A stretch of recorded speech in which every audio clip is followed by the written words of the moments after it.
Getting old, I got to put these things on. All right, good to see you. Let's go back through, again, last week. Looking at it again, to me, like it was a tough, hard-fought victory. And again, we had one concern as much as any after game. Again, there was one of our kids were as excited, even though they didn't play good, to take, again, winning for granted, because it's, getting some one-possession games that you don't go your way. So to make enough plays and to come from behind and battle, I congratulate our guys. A lot of respect for our players. Thought our effort was very, very good. Thought we did a decent job at halftime making some adjustments. Made the plays we needed to. From an offensive standpoint, we were just under 600 total yards. Nate had 395 of total himself with pass and run. Jordan Howard with 145, 7.2, 3 TDs. I think it's the most yards by a first-year performer, although he's a junior, so I wouldn't call him a freshman in several years. Ricky Jones, we've been saying he's been kind of back to playing good and had 6 catches for 186 and a touchdown. So those performances, those guys had some great stat numbers. As an offense, we had no turnovers. It's the first time since our Missouri victory last year. We had no sacks, which was good to build on. We were poor on third downs. 2 years ago, we were decent. Last year, very, very poor, and we played this game very, very poor in third downs. And again, we've worked a lot on that in our practice, but whether it be just play calling, execution, making the adjustments, attacking the scheme, we got to tighten that down. We did have 4 times that we crossed the 50 for scoring opportunities, and we only got 6 points out of 4 of those trips. Twice we punted, and twice we had field goal opts. And again, when you're staying in some games that can be close, you move the football, but you don't get points, can definitely work against you. Offensive players of the game, Jordan Howard and Ricky Jones. We had winning performances out of a lot of players that we thought played decent. Nate Sudfeld, Jordan, Divine Redding, we thought played very well. Ricky Jones, we mentioned. We thought Michael Cooper did a solid job for us at tight end. Wes Martin in his first start, no MAs, played very hard. Pretty good for a redshirt freshman. Demetri Camille. Those guys also had really good weeks of practice, backed it up. Jake Reed, our senior center, did well, but he had 3 snaps. It just was some of the timing. When you're doing some catch and throw at Reed, and when you got to manage the snap, it can really throw your timing off. So we kind of held Jake's performance blocking was winning, but some snap issues we want him to clean up and expect him to. Our scout players of the week going against the offense, defensively was Tony Thomas, who's a senior, 4th-year walk-on outside backer that really played defensive line. It's a great kid. And Raekwon Jones, freshman linebacker, did a great job on our scout looks. So they were scout players of the week. Defensively, again, very, very poor. Not acceptable. Structure and preparation by our staff is not close to what it needs to be, and we're trying to address that immediately. Our players' effort, our buy-in, I think is awesome on that side, legit. But there's some things that I think that need to happen that I want to see that from the way we're doing business. And again, the way we got our staff here, I've got 4 offensive coaches, me being one of them, and 5 on D, but I'm kind of, not that I got answers other than I know how I want it to look. That's my problem defensively. I can't give you a defensive answer, but I know what I want it to look like. And we're going to work really hard to get some things that I just expect to see, putting our kids in positions to make some plays, because their effort, their desire, their talent is plenty good enough for us to be much, much better than we're on defense. And I say that because the way they practice. I know they go against RO. Like Nate's comments to me was, man, I watched that 2-minute drive. He goes, against us. He goes, they were in my face the whole day. I goes, practice was hard. But and again, I think our offense has a few good players, and I think we can do a few good things on O. But again, so taking it to game day, whether that be in our communication way of getting it called and seen, because in practice sometimes you script it, you know what's going on. Well, the game's unscripted. It's right now.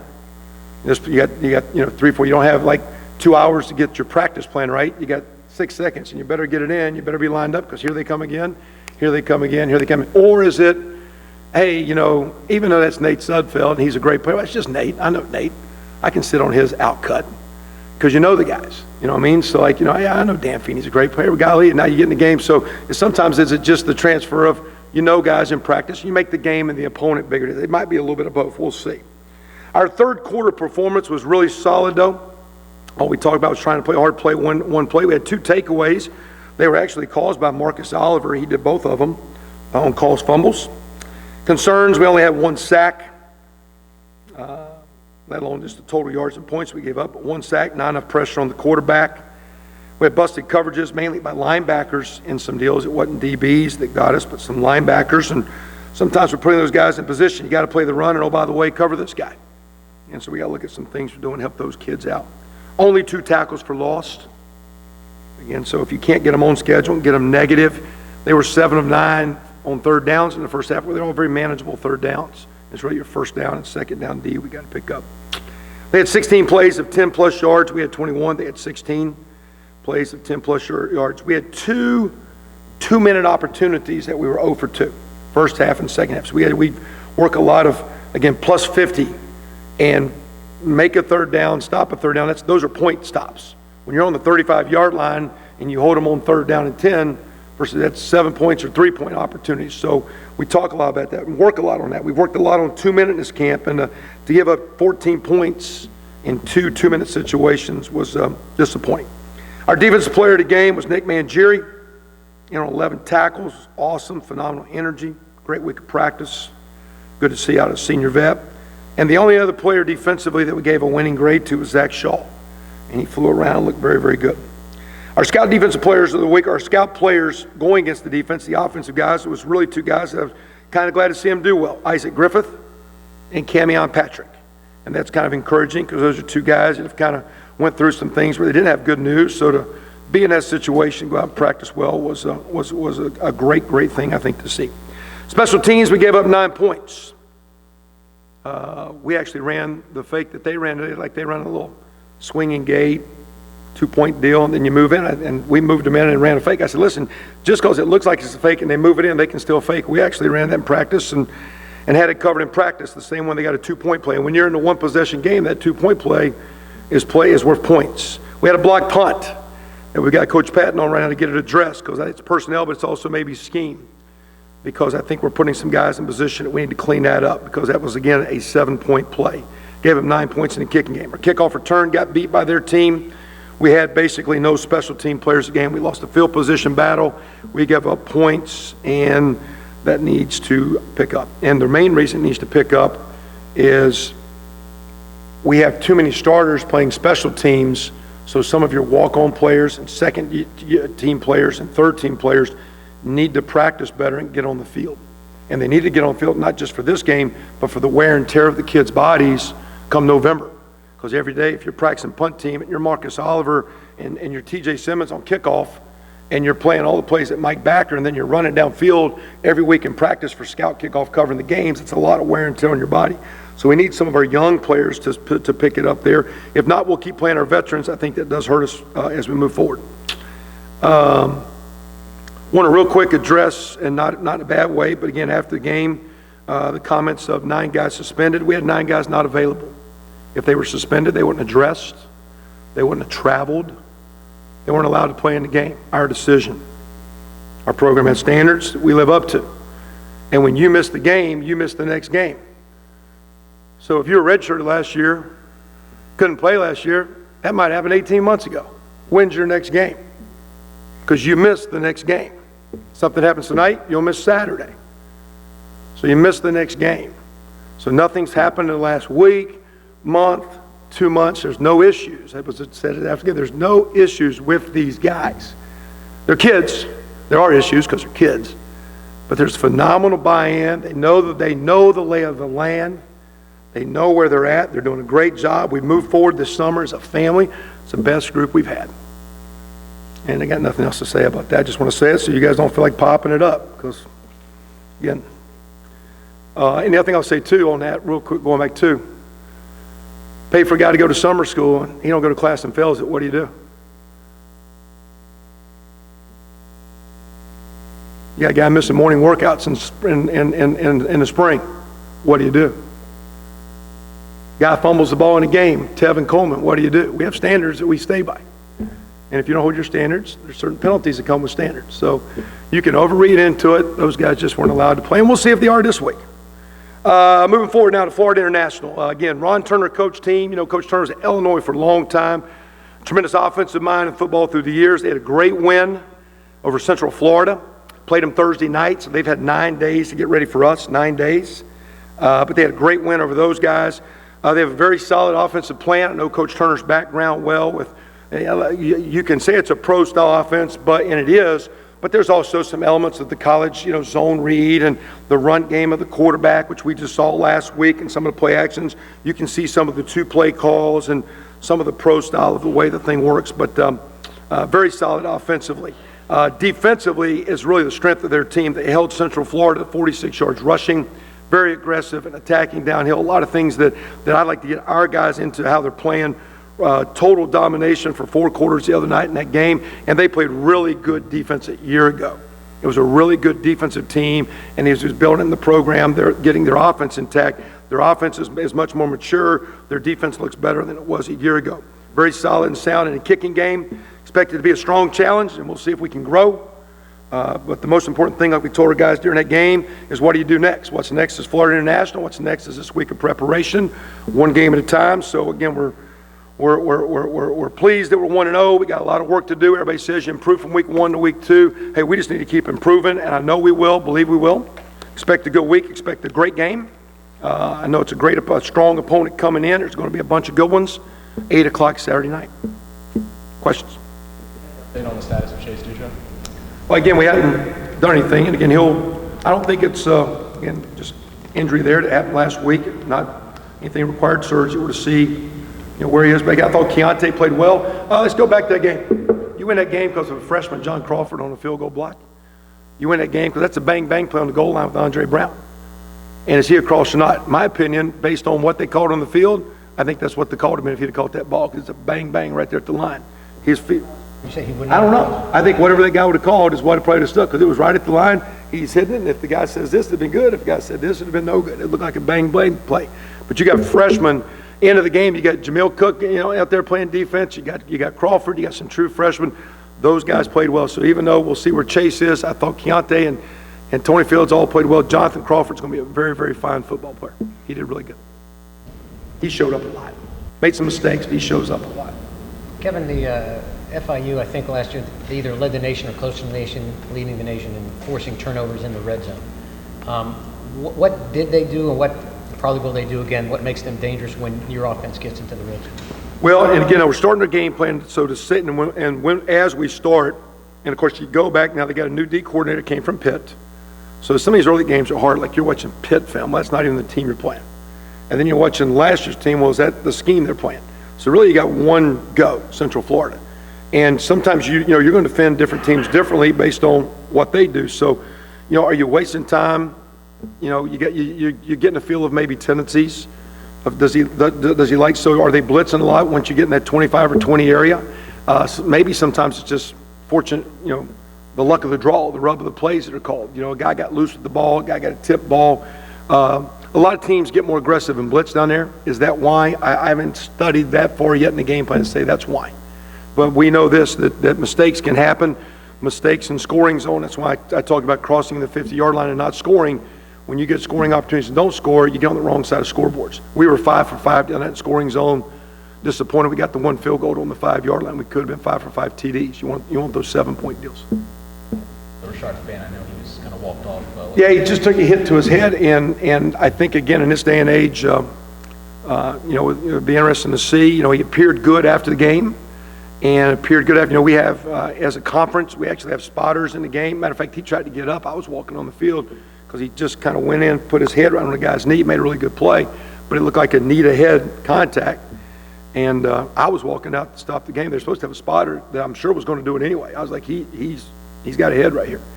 It looked like he came back quick, but sometimes what they do there is they'll start working them out, and if you work out quickly and you re-aggravate your head injury with a headache and whatnot, they'll really slow you down. So it'll be interesting to see where he's going to be. He looks like he could be day to day, but that's part of practice. Once you start practicing running around, that could go this way real quick too. We'll see. In terms of working on communication on the field with some of the younger guys on the defense, what can you guys do in the next few days and next week to kind of shore up? Well, talking on it now, and I think as much of it, for example, My comment was, in practice as coaches, you need to not talk and give them the calls. You need to require them to talk. Because I asked the players the other day, I was sitting with defensive players in a meeting, I said, okay, tell me how many times in practice you hear the coach call the defense. Because in the game, you don't hear blah, blah, blah. You know, I know in our no huddle deal, you guys have been practicing, we'll move away from the offense to signal, just because if I'm telling a guy, or Coach John's telling a guy to play, well, your receiver right there can kind of hear it. I want him to see it and learn to communicate on his own. And so I think one of the things as coaches is I don't think it's a young guy issue. I think it's our ability as it goes from A to B to C to D, how many times does it travel, how fast can it travel to get signaled, to get communicated out. And we're just, like I say, we're looking at some ways to improve that because it needs to. But I think it can be as much handled from the staff as by the kids. We do a lot in practice communication too, like right now, like notice how many times during this deal you guys would do, you know, whoever's phone this is, either they got a bad phone or they on Twitter, all right? And I say that because people don't talk. If you don't believe me, like if you're an older dude like some of us, go to an airport where everybody used to sit around and talk. Now you go to the airport and everybody's just sitting around doing this the whole time. Nobody talks. And so part of our practice, and if you've seen us, we do a lot of things in practice, like in warm-ups where we echo calls, and it's to get our people to talk, because we think kids in general just don't talk a lot. You know, they sit there and text their roommate, you know, and sitting in the room versus having a conversation. So we're trying to get our meetings to be that way, where there's just more communication in the meeting, not a coach talking, but getting your players to talk. So I just think as a coach, there's things we can do to talk less and force the players to talk more. And I think there's some things we can do in our coaching semantics of how to go to A to B to C to get it to the kids quicker. You felt like the structure of preparation at the staff level needed to change. I guess what needs to change? I just think, again, the way we practice, I think we like to choreograph everything, and I don't think the game's choreographed. The defense is trained reaction. If you go out there, I mean, you have these battle plans. Oh, well, what you need to do at first place, you need to wad it up and throw it away because the plan never works. I mean, you got to adjust. That was what we did at halftime. A little bit was adjust. You know what I'm saying? So, but I think we could put more. Mike, I've been telling them for several weeks is that you need to get comfortable being uncomfortable. You know, I made a comment to the defensive coaches. I think you should go to practice without a script. Feel how unprepared you are, and now solve your problems. Don't go out there with all the answers. Go out there with no info and because what happens is you get on your heels and you get vanilla, you get static, or calls get in late and there's miscommunication because you're in a reactionary mode. And that's the gist of no huddle. And the teams that are good on defense, they flip it and go the other way. They found ways to attack the no huddle deal. We got to find a way to be a little bit more aggressive. And that's what, again, I'd say now you can talk, you're blue in the face. We still got to make plays. But again, the effort, talent, we'll do some things structurally different maybe, but not a lot. Because there's a lot of things we do structurally good. We just got to get them lined up, get their eyes in the right place. I asked a kid yesterday, one of our defensive players says, what are you seeing? He said, I'm trying to see it all. Bad answer. Your eyes are right there. The late Bill Stewart, years ago, Chapel Hill as a GA, we're on the driving range. He says, Wilson, I'm killing it, crushing the ball. I said, yeah, all right, so where are you aiming? He goes, I'm hitting it out there. I go, He's hitting it out there, big old field. What are you doing? It's right there, and when you got to get right on certain things. Like I had Suffield stand up yesterday as a freshman, Nate, what pass plays did you like? He goes, I liked it all. He goes, why? Because he goes, I didn't know what was open. I said, what did you like Saturday? He goes, I wanted this, and I wanted this. And you get specific. So that's the deal. You got kids, it's just getting them to slow down, get your eyes where you're supposed to be. Quit trying to do everything. Quit trying to do too much. Or quit coaching them to do too much. Get it where all 11 guys work together. And we'll be fine. Anything else? Your protection on that one punt block, but then that field goal in the fourth quarter, they looked like they partially blocked that too. So is that our snap times were good. Both issues are alignment, spacing, edge issues, where if you can get some short edge. So as far as the snap, we got new snappers, the get off times that we want, like the punt that was blocked was 2.02, we wanted 2.0. So it was 200s less than the ideal time, but shoot, he could almost tackle it. He was in there so clean. So it's such a short side, backside, we got to address how to clean that up, whether it be with our splits or with our scheme. I think the field goal, again, our wing just got suckered down a little bit, and actually when he stepped, he did the old proverbial, when he stepped, he moved the outside foot, and it's a 6 inch shorter you're blocking the end guy with time. And the shorter that edge, the less time. And that was just a time deal. Question. I think Virginia Tech coaches talked about being able to potentially fine players, that if they're going to get money, fine players. I mean, just if you have any thoughts on down the road, maybe rather than suspending players, you fine players. Or Yeah, well, whatever. I mean, I've, so for example, you can be on full scholarships as room and board, right? Well, we can stick you back in the dorm and eat the food over there. We don't have to give you the value. A lot of these guys, after your freshman year, you can live off campus. And you get the value to go live in an apartment. Well, a lot of them, they don't like that. I mean, there are things like that. You got to make sure there's legal issues, you don't have to pay for summer school. They want to be, I like to give them May off. A lot of kids want to be here for May now because, well, I got the apartment over there. It's like my rent check, and so, they're getting some good deals. I kind of wish that, I'm not into that we need to change the recruiting calendar. These kids are committing early. I kind of wish we had an August signing day so you could lock them down and know they really committed or not. Because I tell you, I think there's some of us as coaches that have kids committed, maybe we wouldn't even send a scholarship paper out, let alone the kids send it back to you. It might even come on the front end of the deal. Because everybody's committing, but everybody's still shopping around. And so I kind of wish, the way the calendar was, I just wish we had an ability to get a little bit more information. I don't want a combine, but you got to give a guaranteed no-cut contract, but you can't drug test a kid before he gets here. So what do you got coming in? And, where families, there's certain family lifestyles now that some of their lifestyles, and it's not just this little bit of the time and age that we're in, whether things are legal or not legal. And so, you got to get a kid right, and he's got lifestyles where he's been around it, whether it be his family, his siblings, whatever, and now you need him to get straight. And so many kids are underage drinking and hard drinking, and you got to get them straight. So, I don't know what the penalties need to be. I think we got to be smart on that, but, it's difficult to be a college athlete, especially when you're a Power 5, Big Ten Network, everything's covered, nothing's off the record. Everything you do is public across the board. It's difficult. When I was I told Anthony Cassar today, as an 18-year-old high school senior in North Carolina, 1979, October 23rd is my birthday. So that Friday, I was a school bus driver, and I drove the school bus that morning. I was a school bus driver, made $2.83 an hour. They outlawed it in '84, but all the high school kids drove the buses. So I drove a bus as an 18-year-old. I could play in a high school football game, and I could actually, after the game, go buy beer as an 18-year-old, in 1979. Not saying that's right, that was the law. Not that the kids should drive buses now, not that the kids should be drinking at 18 now. The laws have changed. You got to abide by the laws. And it's evident whether it be the laws of society, system, whatever. We got, our school, whatever, our department, our team. It's just tough for these kids, and they got to deal with it, and our deal is teaching them how to be more mature and more man. And we're not, I think they should have a boatload of fun at college. Just as a phenomenal town to have college, to have fun at. It's a great college to be at, but they've got to do it in a way that's very mature and very respectful.